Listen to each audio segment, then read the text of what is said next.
সিলেটবাসীর পক্ষ থেকে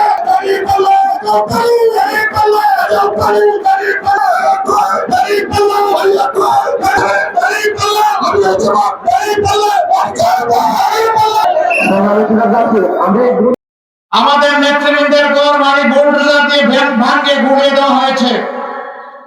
শেষ পর্যন্ত দিশাহারা সরকার আরো দুটি জঘন্য কাজ করেছিল। একটা আমাদের নিবন্ধন বাতিল করেছিল, আর শেষ পর্যন্ত আমাদেরকে নিষিদ্ধ ঘোষণা করেছিল।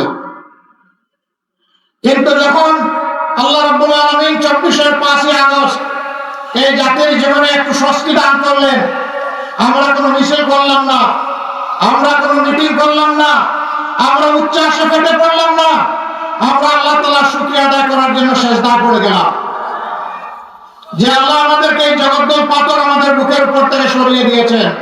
আমরা সেই মহান মুনিবের শুকরিয়া আদায় করলাম। 5 আগস্ট রাষ্ট্রেই আমরা ঘোষণা করলাম যে সংগঠন হিসাবে জামাতে ইসলামীর উপর যত জুলুম করা হয়েছে, আজকের এই মুক্তির বিনিময়ে মহান আল্লাহ তাআলার শুকরিয়া আদায় করে বলছি, একজন জালিমের বিরুদ্ধে দল হিসাবে জামাতে ইসলামী কোনো প্রতিশোধ নেবে না। আমাদের এই সিলেট নানা বৈচিত্র্যে একদম পূর্ণ। হাওড় বাওড় ঝিল খাল নদী পাহাড় সমতল সব মিলিয়ে প্রিয় সিলেট বাংলাদেশের সবচাইতে বেশি খনিজ পদার্থ সম্পন্ন এলাকা হচ্ছে সিলেট।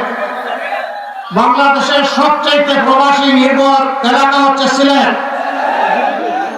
দুঃখের বিষয়, এই খনিজ পদার্থের যে সমস্ত ভাগ এবং হিস্সা সিলেটবাসী পাওয়ার কথা, তা সর্বক্ষেত্রে সিলেটবাসী পাচ্ছে না। সিলেটের সকল জায়গায় এখনো গ্যাস পৌঁছায়। সিলেটের গ্যাস থেকে উৎপাদিত বিদ্যুৎ এখনো সব জায়গায় নিরবচ্ছিন্ন পাওয়া যায় না। সিলেটের নদীগুলোকে হত্যা করে কঙ্কাল এবং মরুভূমি বানানো হয়েছে।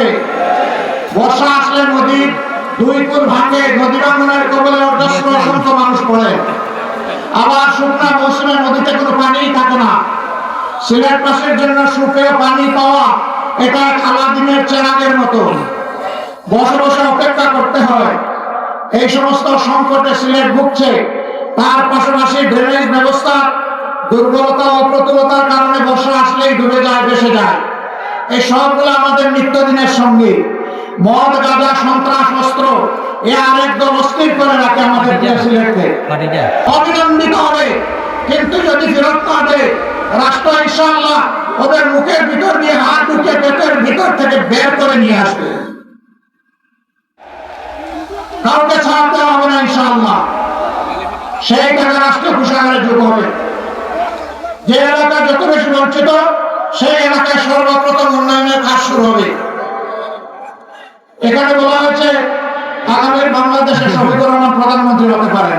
এটা আল্লাহ ভালো জানেন, কে হবেন না হবেন। যদি এমন কিছু আমার দায়িত্বে এসে যায়, আমি পরিষ্কার ভাবে বলতে চাই, আমি 54,000 বর্গ মাইলের 1 ইঞ্চির পর বেহিসাবি করতে পারবো না। রোড বন্ধ নয়, ওই রোডও চালু করা হবে, আবার নতুন নতুন লোড করা হবে ইনশাআল্লাহ। আমেরিকার মতো দেশ, সেখানে বিপুল সংখ্যক বাংলাদেশে থাকেন। বাংলাদেশ বিমানের যাওয়ার মুরত হয় না নিউ ইয়র্ক এয়ারপোর্টে। আমরা ইনশাআল্লাহ এগুলা খুলবো, চালু করবো। রাষ্ট্র বিমান সংস্থার একই কথা, আমাদের লাভ হয় না। লাভ হবে কেমনে? জমির তলা যদি ভাঙা থাকে সব তো সাগরে চলে যায়। মহান আল্লাহর উপর ভরসা করে দুর্নীতির রূপ যখন বন্ধ হবে, চাঁদাবাজি যখন বন্ধ হবে, তখন সকল উন্নয়ন হবে ইনশাআল্লাহ। 5 বছরে এই দেশের চেহারা ইনশাআল্লাহ পাল্টে যাবে। সম্মানিত ভাইরা, প্রবাসীদের আরো দুঃখ আছে। মিডল ইস্টে যারা কাজকর্ম করতে যান, তারা অত বেশি বেতন এবং আয় রোজগার করতে পারেন না। কারো কারো ভাগ্যে অনেক সময় ওই দেশে ইন্তেকাল জুটে যায়। এই লোকটি যখন ইন্তেকাল করে, তখন তার লাশ নিয়ে ঠেলা ধাক্কা শুরু হয়ে যায়। কেন? তাকে বলবেন রিমিটেন্স যোদ্ধা, আবার সে ইন্তেকাল করলে তার কোনো অভিভাবক থাকবে না, তা আমরা মানতে রাজি নই। ইনশাআল্লাহ রাষ্ট্রীয় খরচে বিদেশে যারা ইন্তেকাল করবেন, যাদের সেই সামর্থ্য নাই, অতি সম্মানের সাথে তাদের লাশ আমরা কাঁধে করে দেশে বহন করে নিয়ে আসবো ইনশাআল্লাহ। শুধু তাই না, বিদেশে প্রবাসে গিয়ে যারা আয় রোজগার করার আগেই দুনিয়া থেকে বিদায় নেন, তাদের বিষয়টাকে মানবিক দৃষ্টি থেকে গ্রহণ করা হবে এবং তাদের পরিবারের দায়িত্ব নেবে সরকার এবং রাষ্ট্র ইনশাআল্লাহ। আমার নামে জঘন্য, আমি মা বোনদের ইজ্জতের পক্ষে অবস্থান নিয়েছি, সত্য বলার কথা বলি, এই জন্য উল্টা করেই আমার বিরুদ্ধে মিসাইল মেরে দিছে। চিন্তা করে আমার আইডি হ্যাক করে, এরপরে চোর ধরা পড়েছে, তারপরে বড় গলায় কথা। তাহলে কি সেটা এখনো রয়ে গেল চোরের না বড় গলা? আল্লাহ মাফ করুন।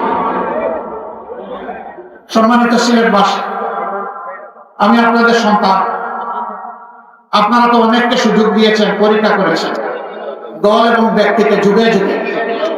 একবার আপনারা আমাদেরকে একটু সুযোগ দেন, আপনাদের মূল্যবান ভোটের আমানত একটু আমাদেরকে আপনাদের এসেছে। আমরা কথা দিচ্ছি আপনাদের মালিক বনব না, আপনাদের সম্পদ জীবন এবং আপনাদের ইজ্জতের পাশে দাঁড়িয়ে আমরা চৌকিদারের কাজ করবো ইনশাআল্লাহ। আমরা পাহারা দিব ইনশাআল্লাহ, যার যে মর্যাদা তার হাতে তুলে দেবো ইনশাআল্লাহ। এই সিলেটের আরো বহু বঞ্চনা আছে। মেডিকেল বিশ্ববিদ্যালয় একটা হয়েছে, এতিমের মতো পড়ে আছে। ইঞ্জিনিয়ারিং কলেজ একটা হয়েছে, ওইটা একটু ভাঙুন না ইনশাআল্লাহ। আপনারা একটু সাহায্য করেন। আমি যদি বেঁচে থাকি, আল্লাহ যদি এই জাতির খেদমতের সুযোগ আমাকে দেন, আপনাদের দায়িত্বটা আপনারা নেন, আর আপনাদের দেওয়া আমানতের দায়িত্বটা আমাকে দেন। আমি কথা দিচ্ছি, বেঁচে থাকলে ইনশাআল্লাহ আপনাদের এই দাবিগুলো অযৌক্তিক নয়, ইনশাআল্লাহ সবগুলো বাস্তবায়ন হবে ইনশাআল্লাহ তাআলা রাজি। ডাবল লাইনের বোর্ড দিয়ে লাইন, বুলেট ট্রেন সব কিছু হবে ইনশাআল্লাহ। শুধু সিলেট হবে না, বাংলাদেশের জায়গায় জায়গায় হবে, তবে সিলেট আর বঞ্চিত হবে না ইনশাআল্লাহ।